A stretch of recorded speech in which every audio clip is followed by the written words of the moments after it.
I've made this observation before, and I'll make it again. I have never scientifically studied dogs, and on this point I'm about to discuss, I've never studied this scientifically either among human beings. However, I had a male dog when I was a boy, and then as an adult, I had a female dog, okay? And I gotta say that, although I didn't make a scientific study of this,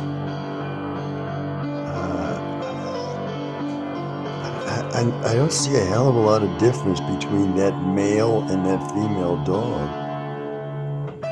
Actually, the female dog we had was a far better hunter than the male dog we had, even though the male dog should have been better. The male dog had like normal length legs, and it was like a medium-sized dog, with nothing particularly odd about it. But the female dog we had was a mix between a dachshund and a Labrador retriever, we were told. And so it had short little legs. It was kind of elongated like a dachshund, but it had the throat like of a Labrador retriever, so that it had this big throaty bark that, if you didn't see our dog and it was barking angrily, you'd think some giant dog was about to tear you to pieces. And this dog was just a medium-sized dog, and it didn't look threatening at all. It had these short little legs and elongated body. It didn't look in anything like a threatening, a scary dog at all. Now, I gotta say, this peculiar looking dog we had, the female, I didn't see any difference in behavior between the male dog and the female dog. I just didn't. That's all I can say. The male dog, what was peculiar about the male dog we had was it fought just about any other dog it ran into. For some reason, it was, they would sniff a little and then they'd be in a fight. So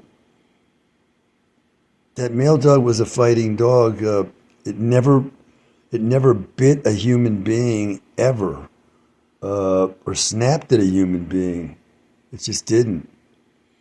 Whereas the female dog we had, she did occasionally snap at people, but like unpredictably.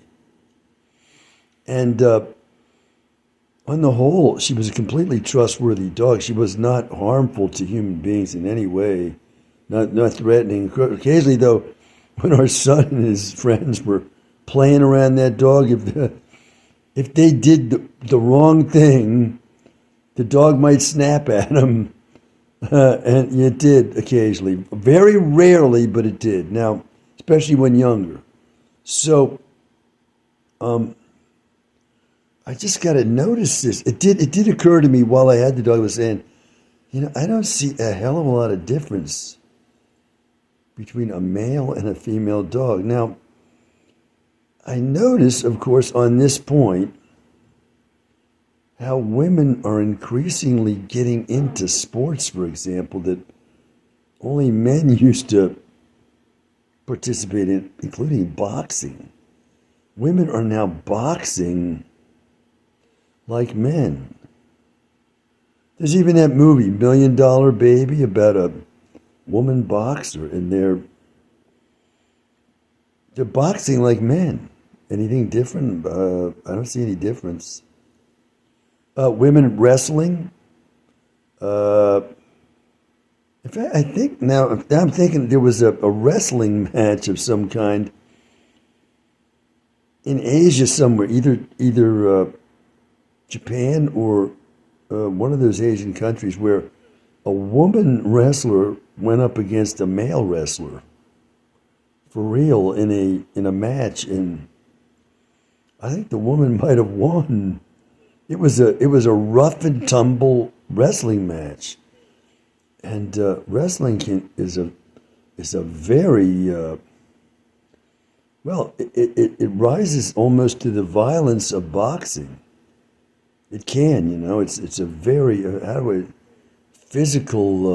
physically aggressive type struggle between two people with rules. But as I recall, the woman won. Saw it online. The woman won this match, I think, with a man. These were young people, like 18 years old, something like that. So, I'm saying to myself, women may not be as big as men, and their physiology may be different. Their bones are lighter, or they're lighter weight, and so when you're not going to have a woman in a heavyweight boxing match with a man, right? Maybe you will one day, but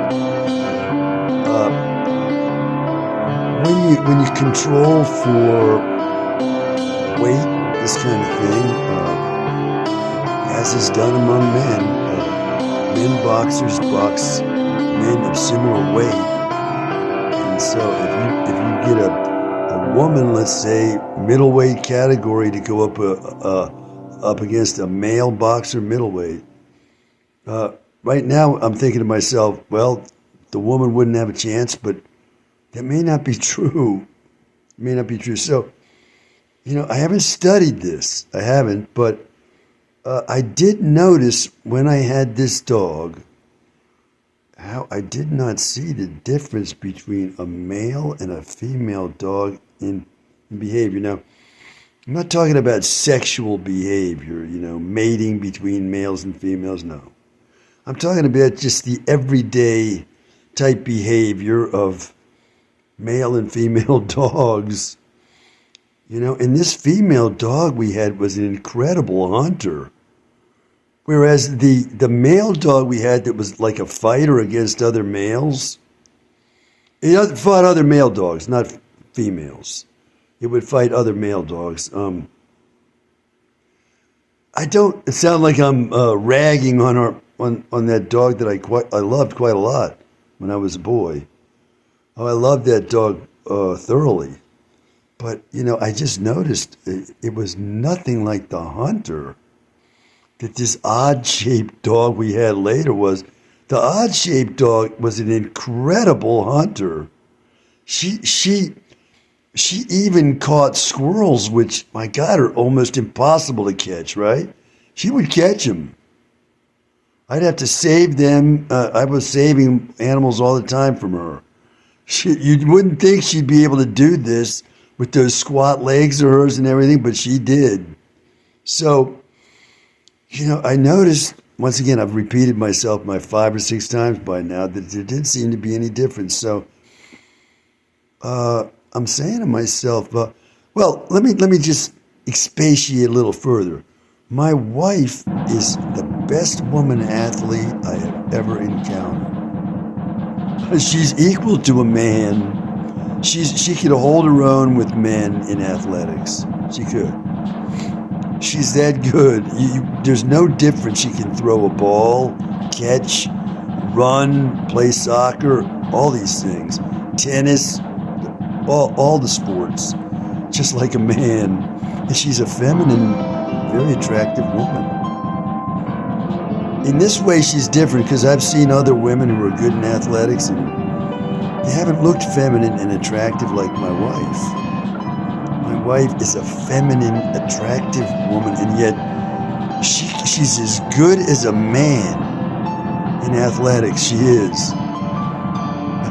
So, there you have my wife. Now, in the case of my wife, to go on a little further, she said when she was in school back in Seoul, Korea, growing up, she used to play sports with the boys.